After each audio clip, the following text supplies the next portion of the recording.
Hi welcome to TS news. IPL 17th edition match number 32 రేపు evening 7:30కి అహ్మదాబాద్లోని మొటేరా స్టేడియంలో last edition runner up Gujarat titans Delhi క్యాపిటల్స్ని ఫేస్ చేయబోతోంది. గుజరాత్ టైటాన్స్ 6 మ్యాచ్ల్లో 3 విజయాలు 3 పరాజయాలతోటి 6 పాయింట్స్ సాధించి 6th పొజిషన్లో ఉంటే, మరొక వైపు ఢిల్లీ క్యాపిటల్స్ ఫార్చ్యూన్స్ ఏమాత్రము మారట్లేదు. కేవలం 2 విజయాలతోటి అదే 6 మ్యాచ్లు ఆడి కేవలం 4 పాయింట్స్ 9th పొజిషన్లో ఉంది. సో ఒక రకంగా ఫస్ట్ 2 ఎడిషన్స్లోనూ అంటే తను ఐపీఎల్లోకి ఎంట్రీ ఇచ్చిన వెంటనే ఛాంపియన్గా నిలవటం, ఫాలోయింగ్ సీజన్ రన్నరప్ అయినటువంటి గుజరాత్ టైటాన్స్ మరొకసారి తన ప్రభావాన్ని చూపించాలి అంటే కనుక, ప్లే ఆఫ్ అవకాశాలని మెరుగుపరుచుకోవాలి అంటే ఖచ్చితంగా ఈ మ్యాచ్లో గెలవాల్సినటువంటి మ్యాచ్ గుజరాత్ టైటాన్స్కి. మరొకవైపు ఢిల్లీ క్యాపిటల్స్ ఆన్ పేపర్ చూస్తే ఎప్పుడూ కూడా చాలా బలమైనటువంటి టీమ్గానే కనబడుతూ ఉంటుంది. కానీ ఎందుకో they could not able to make the top 4 every time. ఇంత మటుకు అసలు మొత్తం మీదే వాళ్ళు ఒక్కసారి ఫైనల్స్కి చేరుకోగలిగారు. సో అందుకని 9th పొజిషన్ నుంచి పైకి రావాలి, పాయింట్ల పట్టికలో పైకి ఎదగాలి అంటే ఖచ్చితంగా టైటాన్స్ మీద గెలవాల్సినటువంటి ఒత్తిడి క్యాపిటల్స్ది.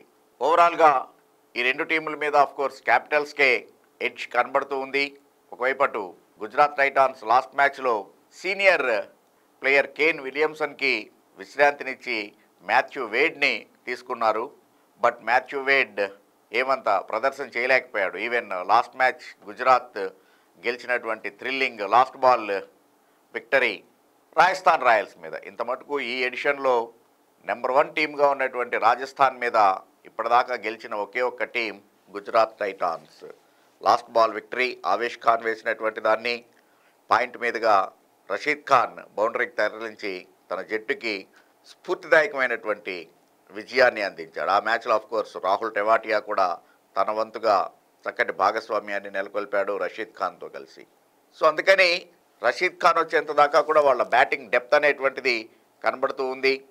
ఆన్ టాప్ ఒకవేళ మాథ్యూ వేడ్కి కనుక రెస్ట్ ఇచ్చేట్లయితే మళ్ళా వృద్ధిమాన్ సహా కెప్టెన్ శుభ్మన్ గిల్ తోటి కలిసి ఇన్నింగ్స్ని ప్రారంభం చేసే అవకాశం ఉంది. వాళ్ళ జోడీ పెద్దగా స్కోర్ చేయకపోయినా కూడా కనీసం ఫస్ట్ 3-4 ఓవర్స్ వికెట్ని ఆపగలుగుతున్నారు కాబట్టి ఆ తర్వాత కన్సాలిడేట్ చేసేటువంటి అవకాశం ఉంటుంది. బహుశా they may go back to that original batting lineup. ఎలాగో నెంబర్ 3లో సాయి సుదర్శన్ వస్తాడు. Sai Sudarshan is very consistent. అంత ధాటిగా పరుగులు చేయలేకపోవచ్చు లేదా హాఫ్ సెంచరీలు చేయలేకపోవచ్చు, కానీ కన్సిస్టెంట్గా 40s స్కోర్ చేస్తూ ఉన్నాడు. కాబట్టి నెంబర్ 3 ఒకవేళ సాయి సుదర్శన్ వచ్చేట్లయితే నెంబర్ 4 మరొక కన్సిస్టెంట్ అండ్ ఇన్నింగ్స్ని కన్సాలిడేట్ చేయగలిగినటువంటి కేన్ మామా బ్యాటింగ్కి వచ్చావు. Even Kane can open the innings. So అలా చూస్తే కూడా Kane Williamson and Shubman Gill can open the innings, follows Sai Sudharsan. So ఆ రకంగా కూడా వాళ్ళకి బాగానే ఉంటుంది. ఈవెన్ మిల్లర్ ఉండనే ఉన్నాడు. సో బ్యాటింగ్ యూనిట్ ఏమి ఇబ్బంది లేదు. కాకపోతే బౌలింగ్ డిపార్ట్మెంటు నూర్ అహ్మద్ లాంటి వాళ్ళు ఉన్నా కూడా ధారాళంగా పరుగులిస్తూ ఉన్నారు. ఈవెన్ ఉమేష్ యాదవ్ వికెట్లు తీస్తూ ఉన్నాడు. ఇంత మటుకు 7 వికెట్స్ అతని ఖాతాలో ఉన్నాయి. కానీ ధారాళంగా పరుగులు ఇవ్వటం అనేటువంటిది ఖచ్చితంగానే ఇబ్బంది పెడుతూ ఉంటుంది గుజరాత్ టైటాన్స్ కెప్టెన్ని. సో కాబట్టి ఉమేష్ యాదవ్ ఎకానమీ మీద దృష్టి పెట్టాల్సినటువంటి అవసరం ఉంది.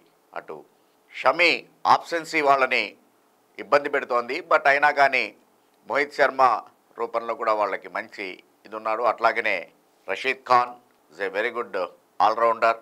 సో ఓవరాల్గా ఒక బౌలర్ ఆఫ్ కలర్ అయినా కూడా దాన్ని కాంపన్సేట్ చేయడానికి వాళ్ళకి మంచి బౌలింగ్ యూనిట్ కూడా ఉంది. అలాగనే బ్యాటింగ్ డిపార్ట్మెంట్ కూడా చాలా స్ట్రాంగ్గా కనబడుతోంది. మరొక వైపు అటు డీసీని కనుక గమనించినట్లయితే ఇంజురీ తర్వాత తిరిగి వచ్చినటువంటి కెప్టెన్ రిషబ్ పంత్ ఇప్పటికే 2 హాఫ్ సెంచరీలని సాధించాడు. మంచి ఫామ్లో ఉన్నాడు.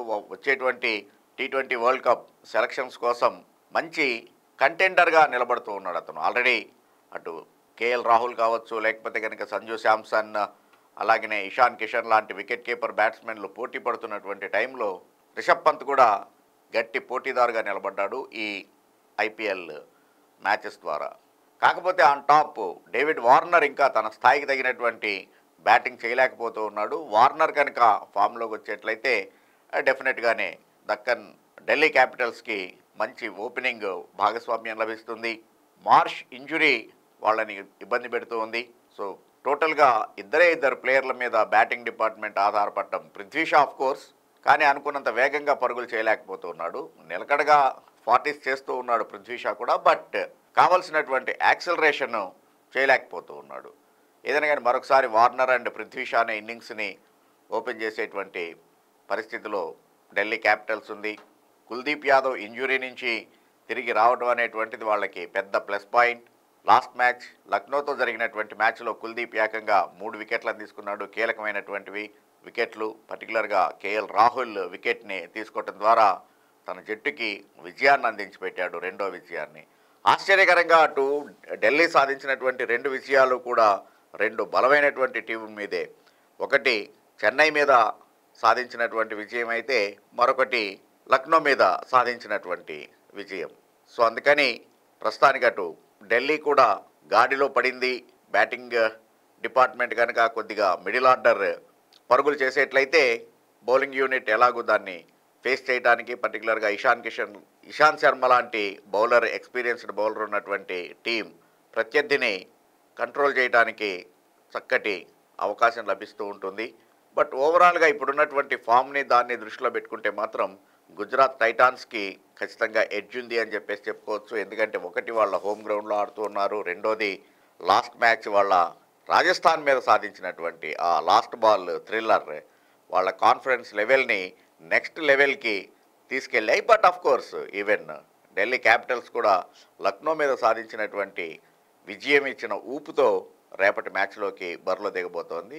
ఓవరాల్గా 2 టీములు కూడా వాళ్ళ ప్లే ఆఫ్ అవకాశాలని మెరుగుపరుచుకునేందుకు ఫైట్ చేసేటువంటి పరిస్థితుల్లో ఒక మంచి మ్యాచ్ జరిగేటువంటి అవకాశం ఉంది. బట్ కొద్దిగా గుజరాత్ టైటాన్స్కి ఎడ్జ్ ఉంది అని చెప్పుకోవచ్చు. Thank you. Thanks for watching TS news.